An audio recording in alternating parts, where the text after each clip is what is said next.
Halo teman-teman, selamat datang kembali di channel Timson Simamora.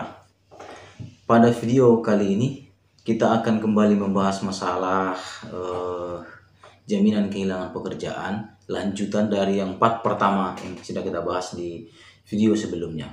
Nah, di sini adalah kita membahas siapa sih yang berhak menerima jaminan kehilangan pekerjaan. Nah, ada beberapa kriteria yang berhak menerima jaminan kehilangan pekerjaan.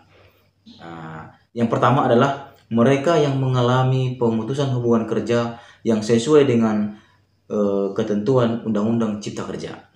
Nah, pemutusan hubungan kerja yang sesuai dengan ketentuan Undang-Undang Cipta Kerja itu di video-video sebelumnya sudah banyak kita bahas adalah satu, kena PHK karena perusahaannya mengalami kerugian, terus karena perusahaannya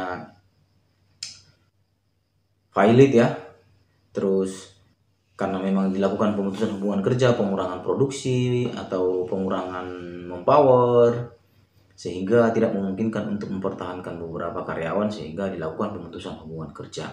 Nah, banyak hal yang terkait dengan ini. Nah, sebelum kita lanjut teman-teman, tetap mohon dukungannya untuk channel Timson Simamora supaya tetap bisa berkembang dan bisa menyampaikan informasi-informasi yang bermanfaat kepada teman-teman, selalu update dan bisa memberikan manfaat untuk kita bersama. Baik, tetap dilakukan untuk like ya di komentar, lalu di share, subscribe. Tentunya jangan lupa juga membunyikan lonceng notifikasinya supaya mendapat notifikasi video-video lanjutan dari channel Timson Simamora. Baik, langsung saja teman-teman kita lanjut, bahwa yang berhak menerima adalah mereka-mereka yang mengalami pemutusan hubungan kerja yang sesuai dengan Undang-Undang Cipta Kerja yang sudah kita bahas sebelumnya, yaitu kena pemutusan hubungan kerja karena perusahaannya pilot, karena perusahaannya memang merugi, lalu terjadi pengurangan karyawan atau pengurangan manpower, terus karena diputus atau di PHK oleh perusahaan dengan alasan-alasan tertentu, dan ada beberapa bagian, ada 20 dari 25 jenis PHK yang kemarin sudah kita bahas di video sebelumnya. Teman-teman boleh dilihat di video-video saya sebelumnya, sudah ada. Jadi ada termasuk di situ dari 20 jenis PHK yang memang berhak menerima jaminan kehilangan pekerjaan. Terus sesudah itu dia sudah kena PHK, lalu mereka yang berkeinginan kembali ingin bekerja. Nah, jadi saya sudah di PHK nih, lalu saya masih berkeinginan untuk bekerja kembali. Nah, dia berhak mendapat jaminan kehilangan pekerjaan. Terus persyaratan yang selanjutnya adalah memiliki masa iur. Memiliki masa iur itu maksudnya kita sudah dapat beranggota paling sedikit 12 bulan dalam 24 bulan. Jadi di dalam 24 bulan itu kita sudah menjadi anggota 12 bulan paling sedikit dan membayar 6 bulan iuran berturut-turut sebelum di PHK. Nah, jadi kita sudah ikut 12 bulan masa iur dari 24 bulan.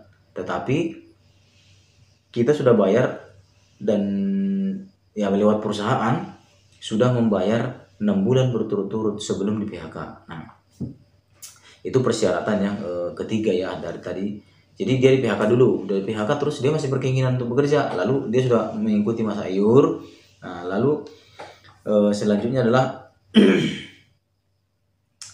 hak atas manfaat jaminan kehilangan pekerjaan itu diajukan paling lama 3 kali ya, 3 kali selama usia bekerja. Jadi 3 kali selama usia bekerja kita ajukan.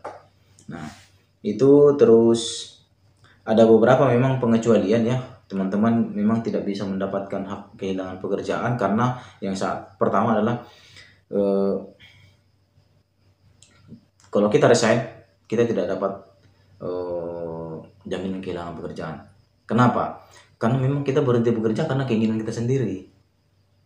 Maka tidak berhak jaminan kehilangan pekerjaan. Karena kita berhenti bekerja karena keinginan kita. Dan memang resign memang agak sedikit ini ya di masa-masa seperti sekarang ini. Kalau kita resign, jadi tidak mendapat jaminan kehilangan pekerjaan. Kenapa? Itu tadi alasannya, karena kita berhenti bekerja karena keinginan sendiri. Terus cacat total tetap, ya, karena dia sudah dapat memang perhitungan PHK lebih dari biasanya. Terus karena pensiun ya tidak mungkin lagi kan, karena dia sudah usia pensiun dan bukan usia produktif lagi gitu. Terus meninggal dunia. Nah, ini yang 4 poin yang saya sebutkan tadi itu: mengundurkan diri, cacat total tetap, terus pensiun, meninggal dunia, tidak mendapat jaminan kehilangan pekerjaan. Jadi itu teman-teman yang berhak atas jaminan kehilangan pekerjaan. Nah, hal-hal lain yang diatur di situ adalah hak atas manfaat jaminan kehilangan pekerjaan diajukan paling banyak 3 kali selama usia kerja. Jadi maksudnya di situ adalah 3 kali kita ajukan selama kita masa usia produktif. Gitu ya, selama usia produktif itu berarti kita kan sampai umur, kalau contohnya sekarang kita berumur 30, nah 3 kali dalam kurun waktu sampai nanti kita berumur usia pensiun itu 56 tahun, berarti umur 2035 sekian. Nah, jadi itu yang rentang waktunya. Terus hak atas manfaat kehilangan pekerjaan atau jaminan kehilangan pekerjaan hilang dan kita tidak bisa mendapat itu apabila, ya, jadi hak itu bisa hilang juga apabila satu, tidak mengajukan permohonan klaim. Jadi kita tidak klaim permohonan manfaat itu selama 3 bulan sejak terjadi PHK. Jadi maksudnya di sini kita sudah di PHK, tapi 3 bulan dari tanggal PHK itu kita tidak mengajukan permohonannya. Nah, itu hilang. Jaminan kehilangan pekerjaan itu hilang dengan sendirinya karena kita tidak mengajukan. Padahal kita sudah 3 bulan berhenti bekerja karena di PHK. Nah, jadi sebaiknya begitu kita berhenti bekerja, kita harus ajukan itu. Terus selanjutnya adalah yang kedua itu telah mendapatkan pekerjaan kembali. Nah, jadi kita harus mendapat pekerjaan kembali ya. Jadi kalau kita sudah dapat, baru kita berhak juga. Dan yang selanjutnya adalah itu hilang. Nah, jadi hak untuk jaminan kehilangan pekerjaan itu hilang dan tidak ada adalah satu, kalau 3 bulan kita berhenti dari perusahaan, kita tidak boleh lagi, tidak berhak lagi. Terus kita sudah bekerja tidak mendapat lagi.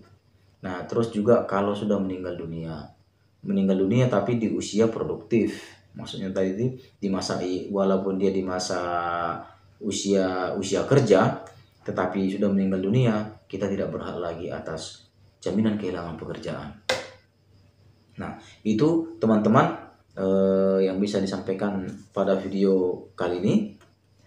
Nah, tetap mohon dukungan teman-teman terhadap channel Tim Son Simamora supaya bisa lebih berkembang kembali dan bisa menyampaikan informasi-informasi yang bermanfaat untuk kita bersama. Jangan lupa untuk tak like, komen di bawah video ini, lalu share dan subscribe bagi teman-teman yang baru bergabung, dan jangan lupa untuk membunyikan lonceng notifikasinya supaya mendapat video-video lanjutan dari channel Tim Son Simamora. Kira-kira begitu teman-teman. Atas perhatiannya saya ucapkan terima kasih.